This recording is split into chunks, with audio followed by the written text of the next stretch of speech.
(6-15)에 가서 보면 집행이 정지되는 경우랑 집행이 취소되는 경우가 있을 수 있다. 강제 집행의 정지, 강제 집행의 취소에 대해서 보도록 하겠습니다. 정지는 앞으로 진행이 안 되는 거고, 취소는 이미 진행된 것도 다 취소시키는 거야. 집행의 정지는 진행 중에 있는 그 집행 절차를 계속할 수 없는 그런 상태가 되는 것을 말하고, 한편 집행의 취소는 집행 기간이 이미 행한 집행 처분의 전부 또는 일부를 없애는 것, 제거하는 것을 말합니다. 집행 정지는 어떤 상황에서 되는가 보면, 청구권의 실체 관계가 변동되거나 집행 권한 또는 집행문의 효력의 변동 가능성이 있는 경우, 외관상의 명의 또는 점유가 실체상의 권리와 일치하지 않는 경우 등의 외와 같은 변동과 불일치 등을 집행에 반영시키기 위한 준비로서 일정한 조건, 요건 하에 집행을 일단 정지하게 함으로써 채무자 또는 제3자의 권리 침해를 방지하고자 하는데 그 목적이 있습니다. 한편 이전 등기 하라라고 하는 등과 같은 의사의 진술을 명하는 재판은 그 확정과 동시에 의사를 진술한 것과 같은 효력이 발생하므로 현실적인 집행 절차가 존재할 수 없으며, 따라서 집행정지도 인정되지 않고 나아가 청구 이의소의 대상도 되지 않습니다.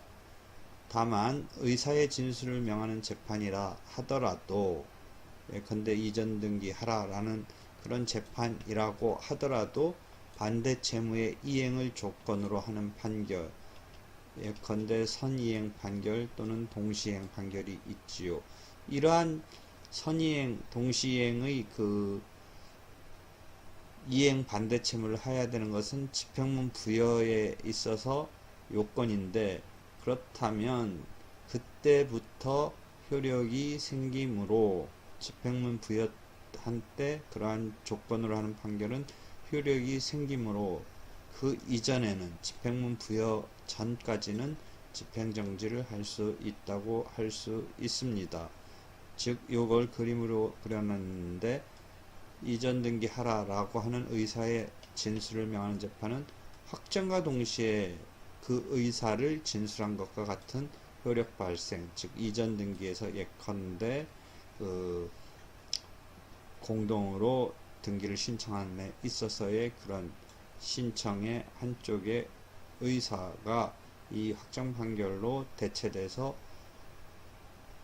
우리가 등기를 하게 되는데, 따라서 집행정지가 인정되지 않지만, 다만 반대 채무의 이행을 조건으로 하는 선이행 내지는 동시이행을 조건으로 하는 의사의 진술을 명하는 판결은 그게 집행문 부여의 요건으로서 집행문을 부여받아야 의사 진술의 효력이 생기니까 그 사이에는 집행정지가 가능하다. 일반적으로는 집행 개시의 개념이 없다라는 것을 우리가, 일반적으로는 집행 개시라는 것은 더 들어갈 필요가 없다.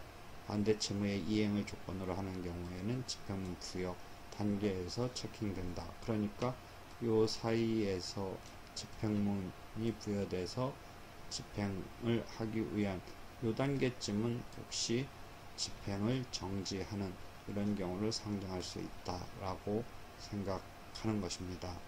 즉 집행의 정지는 집행문을 내어준 때 효력이 생기므로 그 내어주기, 부여되기 전까지 집행정지를 할 수 있다라는 것입니다.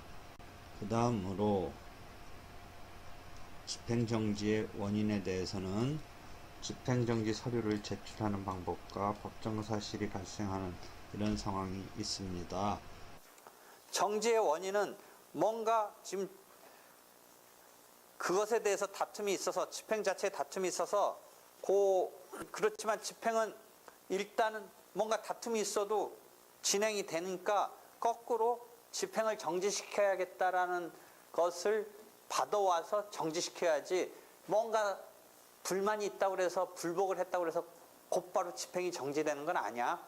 집행이 계속 가는데 거기에 뭔가 문제 있다고 따진다고 그래서 스톱되는 게 아니라 그 따지는 것을 발판으로 집행을 다시 또 정지시키는 것을 하나 더 밟아서 그걸 갖다가 내야 돼. 집행정지 서류는 49조에서 규율하고 있습니다. 그래서 1호, 2호, 3, 4, 5, 6호 등이 있습니다. 예컨대 2호를 보도록 합시다. 어떤 경우냐면 2호의 경우에 예를 들어 재심 또는 상소의 추후 보완 신청으로 말미암아 일단 확정됐고, 이 경우도 확정됐지만 소송행위의 추후 보완으로서 상소의 추후 보완으로서 이제 다시 심리가 벌어지게 됐을 때 집행정지를 신청하는 경우가 민사소송법 500조가 규율하고 있습니다. 또 한편 가집행 선고가 붙은 판결에 대해서 가집행 선고가 붙었기 때문에 예컨대 상소가 있더라도 집행을 할 수 있는데 반대편이 상소를 한 경우에 그 경우에 있어서 집행정지를 신청해서 하는 경우가 있습니다. 민사법 501조, 500조 등에서 보면. 그러니까 이러한 상황에서의 집행정지 신청을 해서 받은 이 판단을 가지고 이제 어떻게 하는 것이냐, 어떻게 하냐 하면 그 집행정지 기간에다가 그러한 서류를 제출하는 겁니다. 그치? 우리가 일반적으로 저는 뭔가 따지면 진행하는 걸 일단 스톱시킨다 뭐 이런 개념이 있을 수 있는데 집행은 아니야. 그냥 가. 따지더라도 가. 그러니까 따지는 것을 발판으로 이렇게 진행되는 것을 정지시키기 위한 행동을 추가적으로 해줘야 돼. 그래서 이런 개념이 나오는가? 집행을 정지하는 이런 것에 대해서 서류를 제출해야 돼. 법원에 뭐 그런 판단을 받는다든지 해서 그런 이야기가 나오는 거야.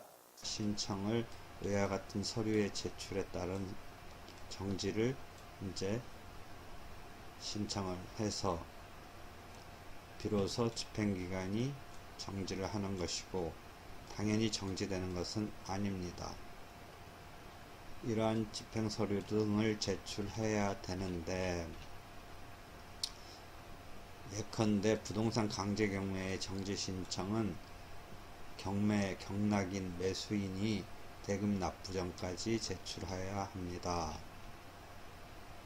집행정지가 어떻게 나타나냐면 실제로 집행을 실시하고 있는 집행기관이 사실상 집행을 정지하는 것으로 나타납니다. 예컨대 집행관이 집행기관인 경우에는 압류나 경매 절차를 사실상 실행하지 않음으로써, 그 다음에 집행법원이 집행기관인 경우에는 정지를 선언하는 재판, 채권자의 집행신청을 각하하거나 집행 완결을 막는 조치를 하거나 절차를 속행하지 않음으로써 정지되게 됩니다.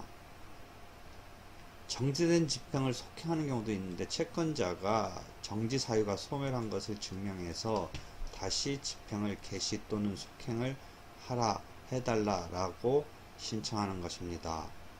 예를 들어 상소심 판결 선고 시까지 집행을 정지한다는 결정에 따라서 그게 서류로 제출돼서 집행이 정지된 경우에 이제 채권자가 상소심 판결이 선고되었으니까 이제는 절차를 속행하여 달라고 하는 것입니다. 쭉 보고 그다음에 취소 개념하고 정지 개념 정도는 알고, 집행 취소해야 되는 또 그러려면 그 서류를 가지고 내야 된다. 6-31. 한편 집행의 취소, 지금까지 정지에 대해서 취소를 보도록 하겠습니다. 취소는 아까도 설명했듯이 절차 진행 중에 이미 실시한 집행 처분의 전부 또는 일부의 효력을 잃게 하는 집행기관의 행위를 말한다. 가령 집행이 개시되기 전에는 집행을 취소한다는 개념이 있을 수 없고, 또한 반대로 집행 절차가 완전히 끝난 뒤에도 실시한 집행 처분을 취소할 여지가 없게 됩니다. 취소 사유는 50조에서 49조 사유를 끌어쓰고 있는데, 다만 1호, 3호, 5호, 6호가 취소에 있어서 서류 제출의 그 사유가 되고, 한편 2호, 4호는 일시적으로 유지하는 경우입니다. 그러니까 2호4호는 개시 전이면 집행을 정지하되 개시 뒤면 그걸 일시 유지, 하여튼 1호, 3호, 5호, 6호의 법정 서류를 제출하여서 취소를 해야 합니다.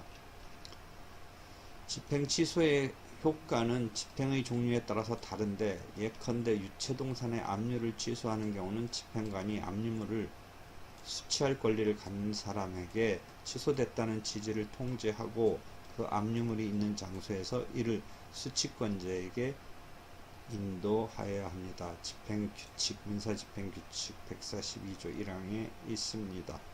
이런 식으로 집행취소까지 보았습니다.